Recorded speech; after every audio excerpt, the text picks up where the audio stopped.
Do we still believe this book, Christianity?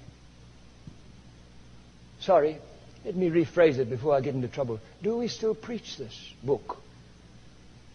Or does grace mean you can do what you want to with the rest of the scriptures? Custom to custom, verse 8. Owe no man anything. Tell me, do you obey God? This is the love of God, that we keep His commandments. What do you think love is to God? I mean, your definition. Singing lovely hymns? Attending church?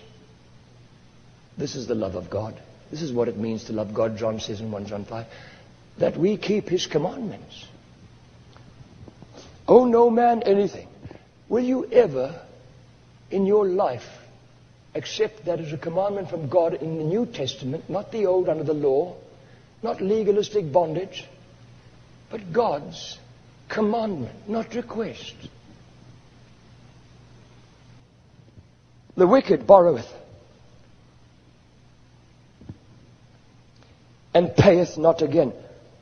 Well, if you don't pay your taxes, sorry, I'm not twisting it, you're wicked. Sorry. Otherwise, please get some scissors and start cutting all these verses out. But don't carry a Bible that you say you believe in and endeavor to follow if you don't intend ever to take every single word in that book. Be ye doers of the word and not hearers only, deceiving your own selves. Oh, they hear, they read, but they never do. Will you? Do you? On this aspect of over 340 verses tonight, do you honestly think God didn't mean it? Tell me you sung, every one of you, take my silver and my gold, not a mite will I withhold. Tell me, have you ever sung it in truth, or did you lie? You literally lied! But it didn't matter, it's a song.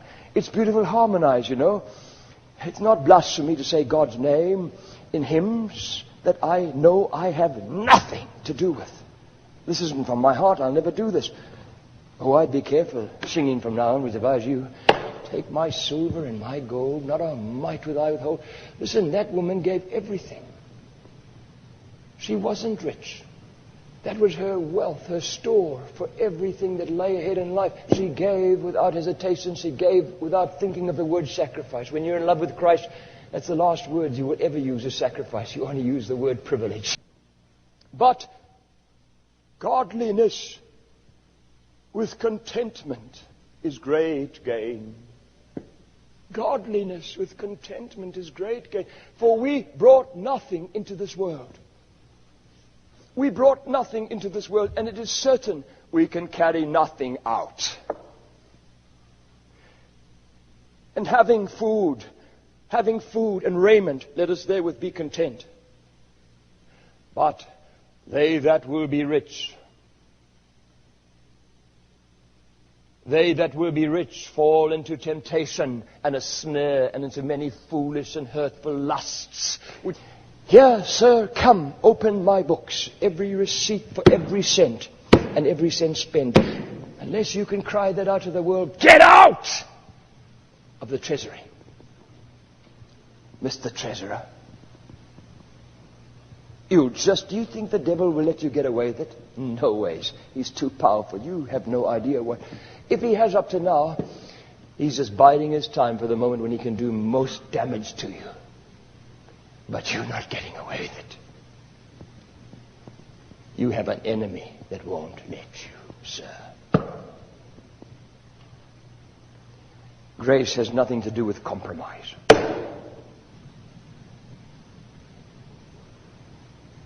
I'm not asking you for anything from me. Anyone in this world knows. And if you don't know that, there's something wrong with you. I don't want anything from you. I live for one thing, sir, the smile of Christ. I do not care about the smile of man. Whether they bless me or curse me at the door doesn't mean a thing to me. All that matters to me is to get as fast as I can after I've preached along with Jesus and to know whether he smiles, whether their blood is off my hands, whether he said, well done. They can bless me at the door, they can curse, it doesn't matter.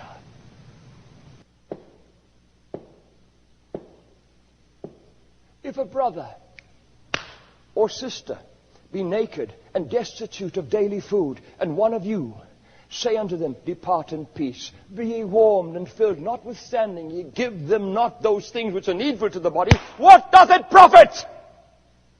Even so faith, if it hath not works, is dead. Do you know what the Greek says there? Worthless!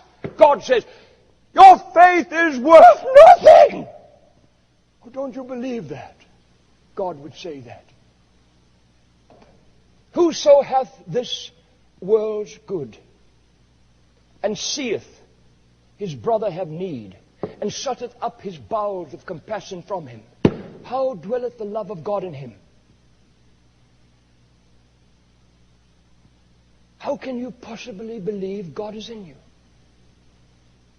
He that oppresseth the poor reproacheth his Maker. But he that honoureth him hath mercy on the poor. Proverbs 14 verse 21. He that hath mercy on the poor, happy is he. But whoso stoppeth his ears at the cry of the poor, whoso stoppeth his ears at the cry of the poor, he also shall cry himself, but shall not be heard. He shall have judgment without mercy that has showed no mercy. He shall have judgment without mercy that has showed no mercy. God promises. God promises. Proverbs 28 verse 27. He that giveth unto the poor, he that giveth unto the poor shall not lack, God promises. He that giveth unto the poor shall not lack, but he that hideth his eyes shall have many a curse. God promises. God promises. I'm not bringing you a cry for money like most preachers who are carnal, destitute of the truth, will cry for money so much that until they saw you've given the last cent. Blood money. Knowing it's for them. I don't want that. I don't want that. But I do care about this. I want God's people to know what God says in this book. So, you've got to have integrity even what you give. Be careful that your left hand doesn't know what your right hand does. Otherwise God may strike you dead like he did Ananias and Sapphira, who didn't have to say they gave all, but they wanted to impress, you see. They may be seen of men, get glory for men. You can give everything you've got to impress the crowd. You won't let your left hand know what your right hand does. You make sure you'll only do it to impress the crowd, and you'll lie. You'll even lie to impress the crowd about what you're giving, won't you, Ananias and Sapphira? In his New Testament, do you think the same God won't be that grieved that he could really hurt you? Be careful, sir. I've seen people fall down dead. A few in one day who stood and opposed God when I was preaching. Opposed what I was preaching. Be careful what you do with God's word, sir. Even how you listen to it. It will judge you. It will judge you, Christ said. Just how you listened and what you did as you realized what God was requiring of you.